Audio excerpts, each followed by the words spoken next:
திருவன் சரணாயி. அதிகௌரவத்துக்குரிய எங்களுடைய கல்யாண மித்ர குருநாதர் புத்தோத்பாதோ ஆரியன் வான்சவின் பாத நமஸ்காரம். இப்போ நாங்கள் பார்ப்போம், பகவான் புத்தர் அவர்கள் கூறுகிறார்கள், யோ பந்தே விதித்வான மஜ்ஜே மந்தா நலிப்பதி தம் ரூஹி மகாபுரிஷோ சேத்த சிம்பலி மஜ்ஜகா என்று பகவான் புத்தர் அவர்கள் கூறுகிறார்கள். 2 கட்டங்கள் இருந்தால், 2 பக்கங்கள் இருந்தால் நடுவில் ஒரு சக்தி பிறக்கும். அப்போ இந்த சக்தி என்பது 2 கட்டங்கள், 2 உச்சக்கட்டங்கள் இருக்கும்போது அதன் விளைவாக நடுவில் ஒரு சக்தி பிறக்கும். அப்போ அந்த சக்தியை காண்பதுதான், அப்படி ஒன்று இல்லை என்று காண்பதுதான் மகா புரிஷோ என்று, அவர்தான் மகா புரிஷர் என்று பகவான் புத்தர் அவர்கள் கூறுகிறார்கள். அதாவது இதை நாங்கள் விரிவாகவும் தெளிவாகவும் பார்ப்பது எப்படின்னு பார்த்தா, 2 உச்சக்கட்டங்கள் இருக்கும்போது நடுவில் ஒரு சக்தி பிறக்கிறது. அதாவது உலகம் இருக்கிறது என்று எடுத்துக்கொண்ட போது அங்கே நல்லது கெட்டது 2 இருக்கிறது. அப்போ நல்லது கெட்டது இரண்டும் இருக்கும்போது அப்போ அதை காணும் நானும் இருக்கிறேன். அப்போ நான் என்பது தான் இங்கே மாயை. அப்போ உலகம் இருக்கிறது என்று எடுத்துக்கொண்ட போது அதை காணும் நானும் இருக்கிறேன். அப்போ இதுதான் 2 உச்சக்கட்டங்கள்.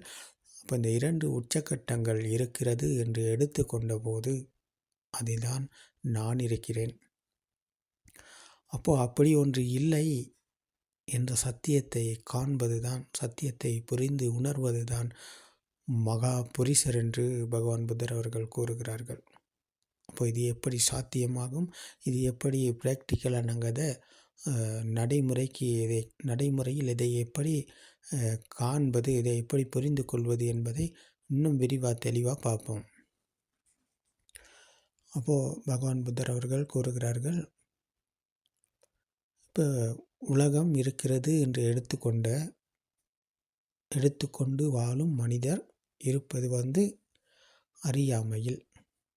அப்போ அறியாமையில் இருக்கும் இந்த மனிதர் என்ன செய்கிறாருன்னு பார்த்தா, உலகம் கண்களுக்கு தெரிவது, காதுக்கு கேட்பது, மூக்குக்கு நாக்குக்கு உடம்புக்கு உணர்வது என்ற இந்த உலகம் வெளியில் இருக்கிறது என்று எடுத்துக்கொண்டு அதில் நல்லது கெட்டது, இன்பம் துன்பம், லாபம் நட்டம் என்று இந்த 2 உச்சக்கட்டங்களுக்கு மத்தியில் இவர் வாழ்கிறார். அப்போ இவர் இருப்பது விருப்பு மற்றும் வெறுப்போடு. அப்போ இந்த விருப்பு வெறுப்பு என்பது தான் இந்த மனிதனுடைய வாழ்க்கையாக இருக்கிறது. இப்போ இந்த விருப்பு வெறுப்போடு இவர் பயணம் செய்து பிறந்ததிலிருந்து சாகும் வரை அனைத்து மதத்தவரும், மதம் சார்ந்தவரும் மதம் சார்பு அற்றவரும், இந்த உலகத்தில் வாழ்கின்ற அனைத்து மனிதர்களும், இன்றைக்கி 800 கோடி பேர் இந்த உலகத்தில் வாழ்கிறாங்கன்னு சொன்னால், இந்த 800 கோடி பேரும் இந்த மாயையில்தான், இந்த துஷ்டியில்தான் இருக்கிறாங்க.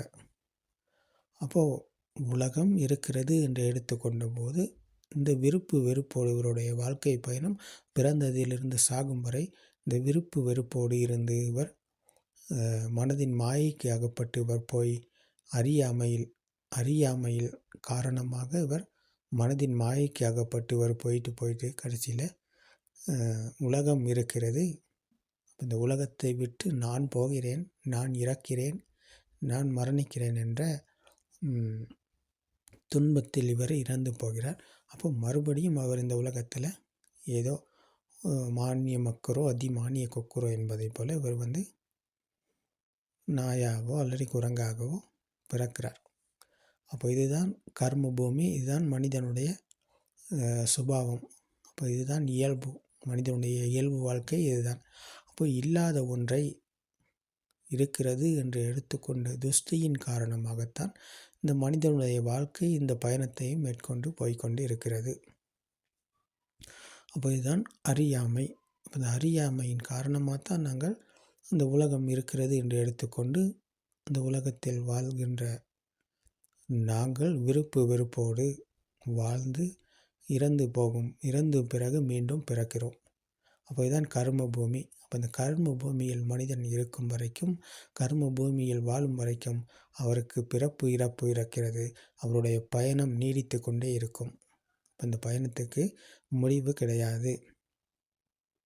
அப்போ இந்த பயணத்திலிருந்து விடுதலை அடையும் முடிவை காணும் சத்தியத்தை தான் பகவான் புத்தர் அவர்கள் போதனை செய்கிறார்கள்.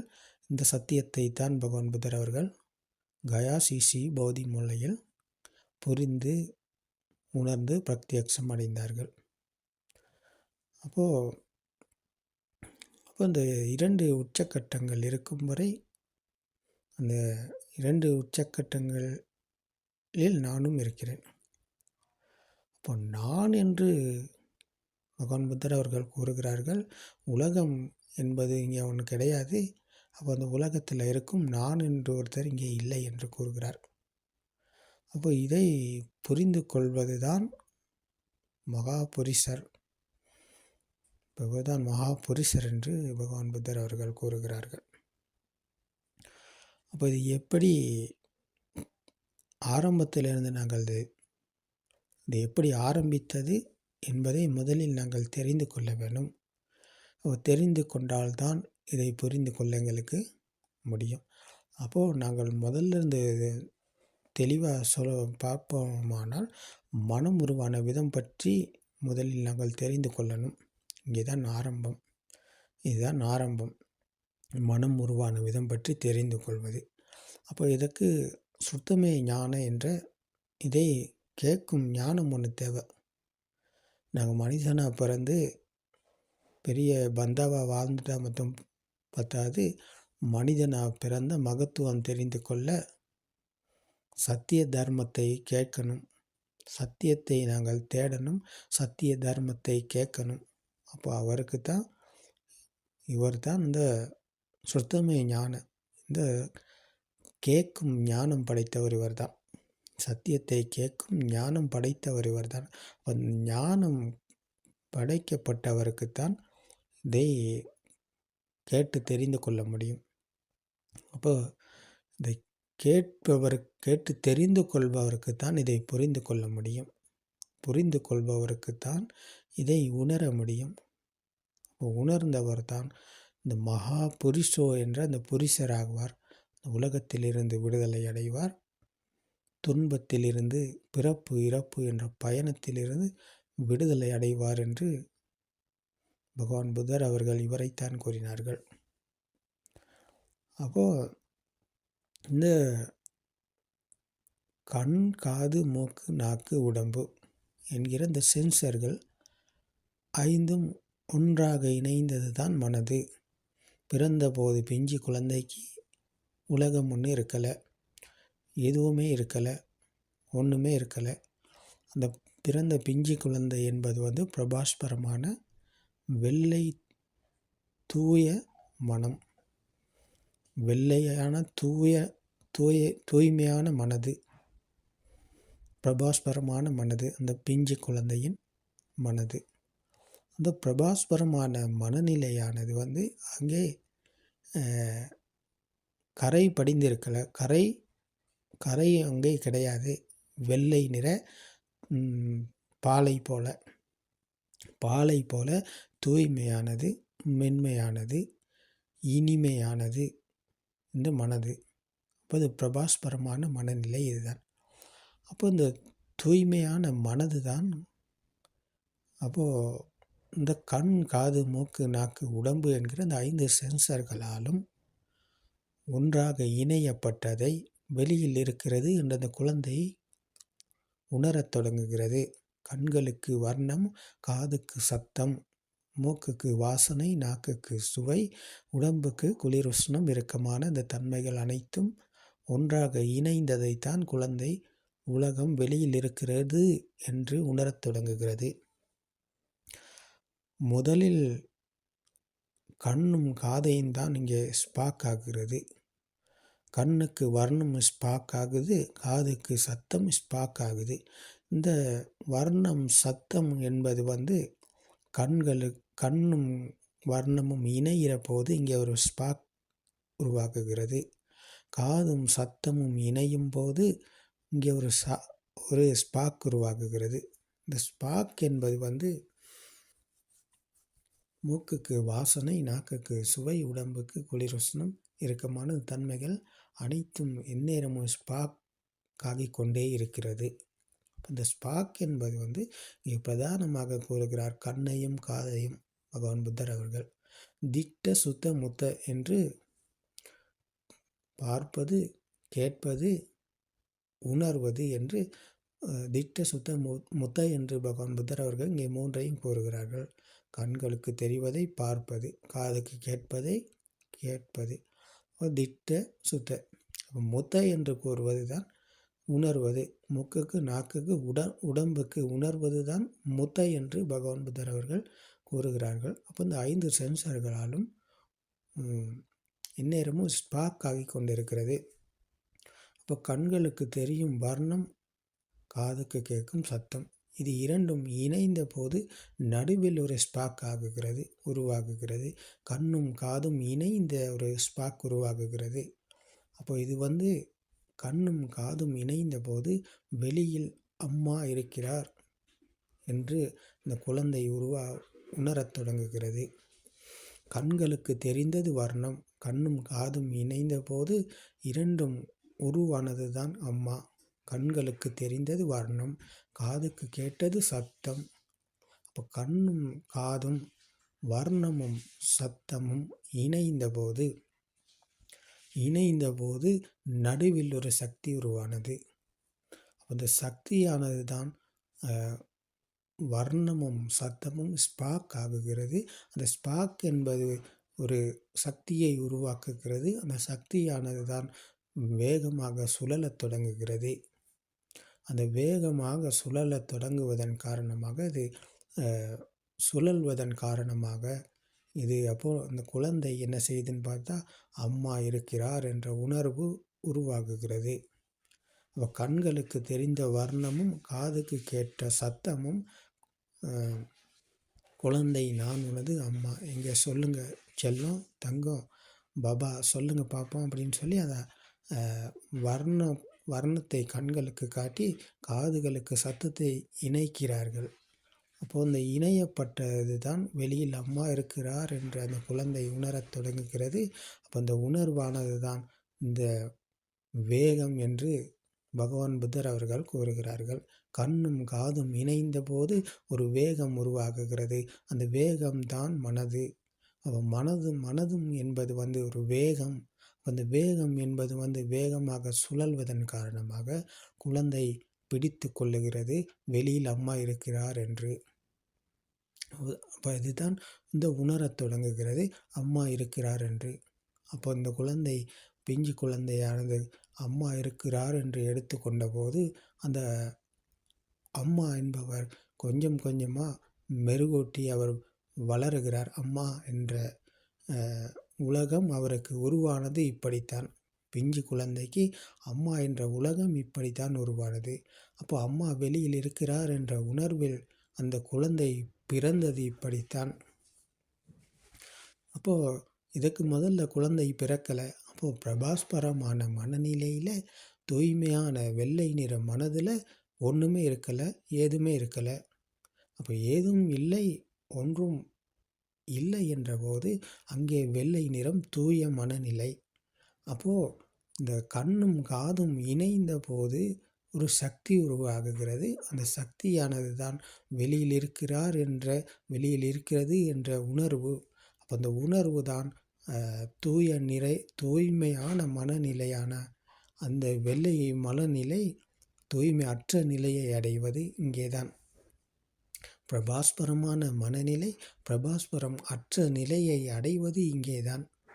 அப்போ வெளியில் இருக்கிறது, வெளியில் இருக்கிறார் என்ற உணர்வு உருவான போது அங்கே மனம் தூய்மையற்ற நிலையை அடைகிறது. அப்போ இதுதான் ஒரு 2 உச்சக்கட்டங்கள். வெளியில் இருக்கிறது என்று எடுத்துக்கொண்டபோது அது வெளியில் இருக்கிறது என்று எடுத்துக்கொண்டபோது நடுவில் ஒரு சக்தி உருவாகுகிறது. அப்போ வெளியில் இருக்கிறது என்று எடுத்துக்கொண்டபோது வெளியில் உலகம் அம்மா இருக்கிறார். அப்போ அதை காணும் நானும் இங்கே இருக்கிறேன். அப்போ இதுதான் 2 உச்சக்கட்டங்கள். இப்போ வெளியில் ஒன்று இருக்கிறது, அதை காணும் நானும் இருக்கிறேன். அப்போ இப்போ இந்த 2 உச்சக்கட்டங்களுக்கு மத்தியில் ஒரு சக்தி உருவாகுகிறது. அதுதான் மனது. அப்போ மனது என்பது ஒரு சக்தியைப் போல இது ஒரு வேகம் என்று பகவான் புத்தர் அவர்கள் கூறுகிறார்கள். மனது என்பது எங்கேயும் இருப்பது கிடையாது என்று பகவான் புத்தர் அவர்கள் கூறுகிறார்கள். இப்போ இந்த உடம்பு தான் நான் என்று நாங்கள் நினைத்து கொண்டிருக்கிறோம். இந்த உடம்பு தான் நான். இது என்னுடைய முகம், இது என்னுடைய கை, இது என்னுடைய கால், இது என்னுடைய விரல்கள், இது என்னுடைய பற்கள், இது என்னுடைய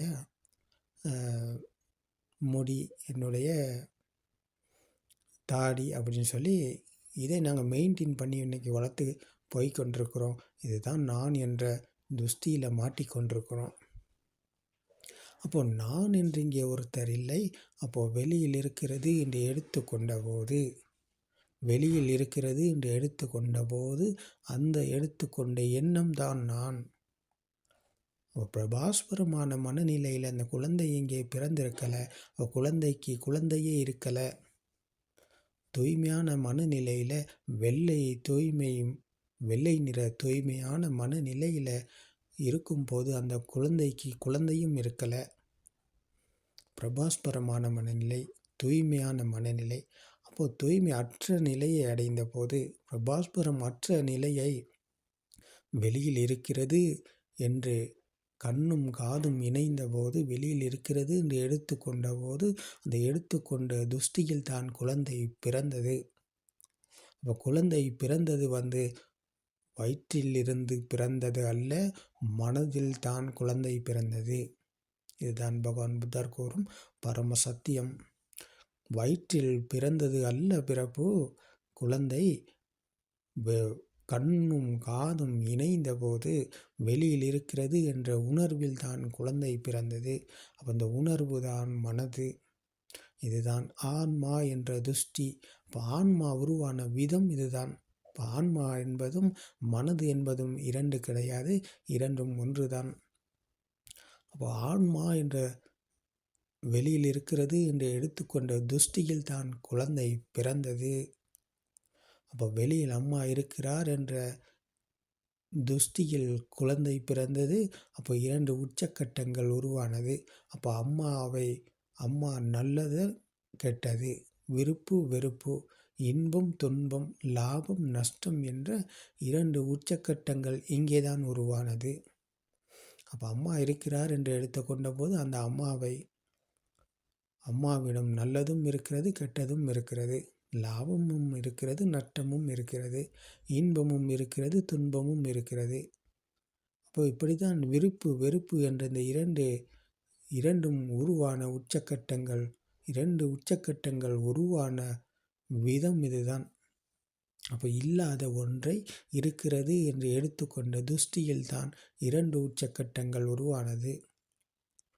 அப்போ அம்மா என்பது ஒரு உதாரணம். அப்போ இதே போலத்தான் உலகம். அம்மா என்பது வெளியில் இருக்கிறார் என்று எடுத்துக்கொண்ட ஒரு துஷ்டி மட்டும்தான். அப்போ அதே போலத்தான் உலகம். கண்களுக்கு தெரிவது வெளியில் இருக்கிறது, காதுக்கு கேட்பது வெளியில் இருக்கிறது, மூக்குக்கு நாக்குக்கு உடம்புக்கு உணர்வது வெளியில் இருக்கிறது என்று எடுத்துக்கொண்ட துஷ்டியில் தான் இன்றைக்கு மனிதர்கள் வாழ்ந்து கொண்டிருக்கிறாங்க. எந்த மனிதரை எடுத்துக்கொண்டாலும் அவர் இருப்பது இந்த கண்களுக்கு தெரிவது வெளியில் இருக்கிறது என்று எடுத்துக்கொண்டிருக்கிறார். காதுக்கு கேட்பது வெளியில் இருக்கிறது என்று எடுத்துக்கொண்டிருக்கிறார். மூக்குக்கு நாக்குக்கு உடம்புக்கு உணர்வது வெளியில் இருக்கிறது என்று எடுத்துக்கொண்டிருக்கிறார். அப்போ இதுதான் துஷ்டி. அப்போ பகவான் புத்தர் அவர்கள் கூறுகிறார்கள், கண்களுக்கு தெரிவது எனக்கு தெரிவது கிடையாது, காதுக்கு கேட்பது எனக்கு கேட்பது கிடையாது. மூக்குக்கு, நாக்குக்கு, உடம்புக்கு உணர்வது நான் உணர்வது கிடையாது. இவை அனைத்தும் சென்சர்கள். கண் என்பது சென்சர் ஒன்று. காது என்பது ஒரு சென்சர் மட்டுமே. மூக்கு, நாக்கு, உடம்பு என்பது சென்சர்கள் மட்டுமே. இப்போ இது எந்நேரமும் ஸ்பார்க் என்பது ஆகிக்கொண்டே இருக்கிறது. கண்களுக்கு எந்நேரமும் வர்ணம் ஸ்பார்க் ஆகி கொண்டிருக்கிறது. காதுக்கு எந்நேரமும் சத்தம் ஸ்பார்க் ஆகி கொண்டிருக்கிறது. மூக்குக்கு, நாக்குக்கு, உடம்புக்கு வாசனை, சுவை, குளிருஷ்ணம் இறுக்கமான இந்த தன்மைகள் எந்நேரமும் ஸ்பார்க் ஆகி கொண்டிருக்கிறது. இது வேகமாக சுழலுகிறது. அப்போ இதுதான் ஸ்பார்க் அண்ட் ஸ்பீட் என்று நாங்கள் கூறினோம். இந்த ஸ்பார்க் என்பது ஸ்பீடாக வேகமாக சுழன்று கொண்டே இருக்கிறது.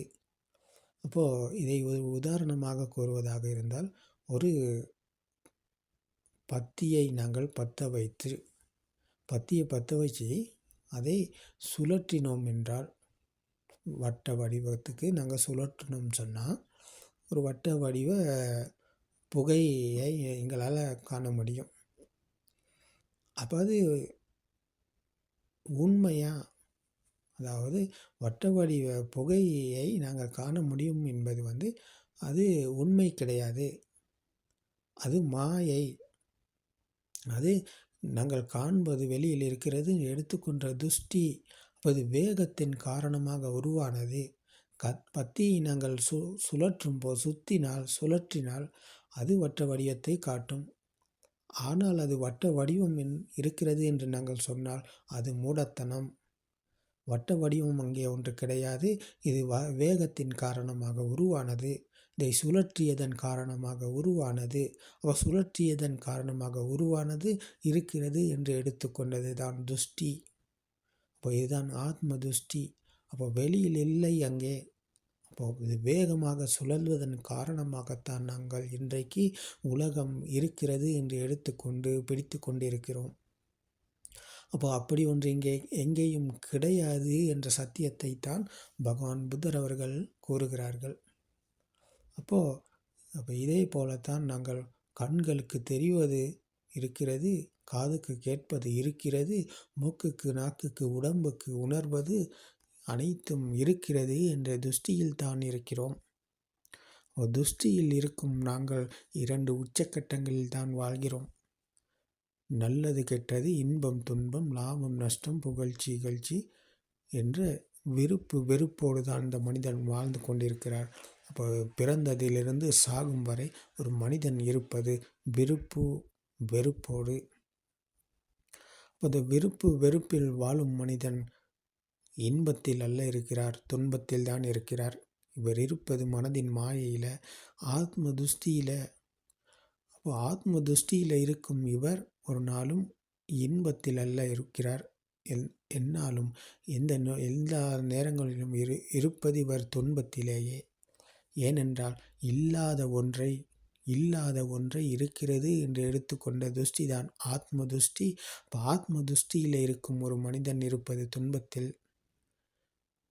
இப்போ துன்பத்துக்கு காரணம்தான் அறியாமையிலிருந்து நாங்கள் விடுதலை அடைந்தால் துன்பத்திலிருந்து விடுதலை அடைவோம்.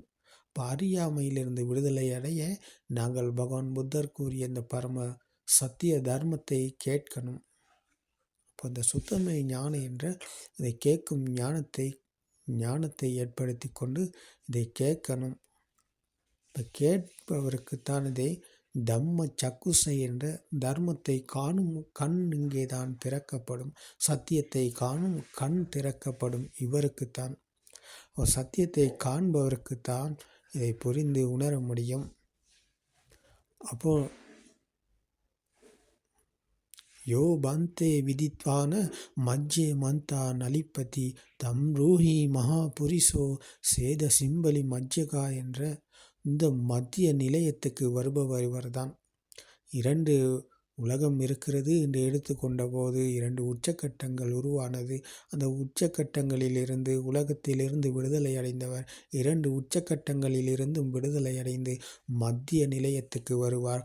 மஜ்ஜை ஞானம் என்ற மத்திய நிலையத்துக்கு இவர்தான் வருவார். அப்போ 2 உச்சக்கட்டங்களில் அவர் விடுதலை அடைந்தவர். அப்போ உலகத்திலிருந்து விடுதலை